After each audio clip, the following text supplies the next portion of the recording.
These are extreme weather events. They are happening all the time. The media can't decide why. David is going to give us the facts. So, as I mentioned in one of the previous videos, we've got climate change. And climate change means... long-term weather patterns. Yeah. So we've got the natural and human consequences in there. So this could mean any of them. But when media and people talk about climate change, we're not really concerned about these climate changes which have happened in geological history. We're talking about the warming we're experiencing at the moment. And this is now called anthropogenic climate change, which just is a sort of flowery word to mean humans. So man-made climate change. So when the news talks about climate change, they are talking about this. Yeah, the warming we're experiencing at the moment and the climate change we're seeing now as a result of human actions.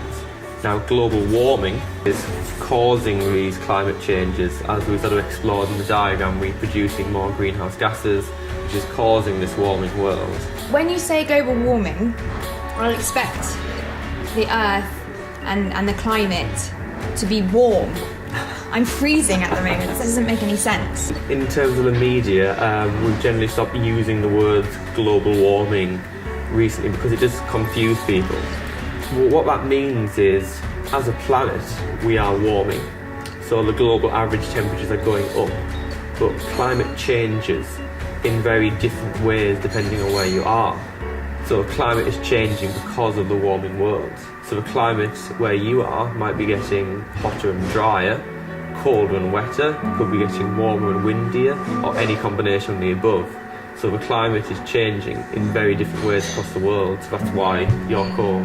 We want to know what is responsible for these extreme weather events, like the Somerset floods or Hurricane Sandy.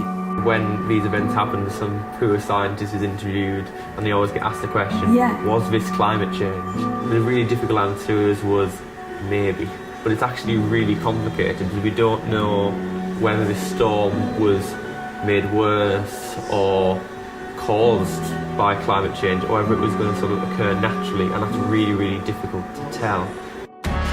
Hurricane Sandy struck New York in 2012. It was one of the most deadly and destructive hurricanes to hit the US since Hurricane Katrina.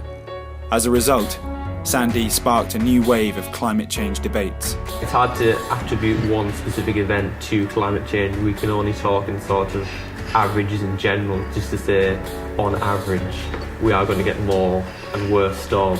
So that's what we need to consider in light of it, that we're going to be seeing more frequent and more severe events because of climate change. Say the average person emits around sort of 4.7 metric tons of greenhouse gases a year, which is contributing to this problem. We've played a huge part in contributing to this problem, but we can do something to solve it as well.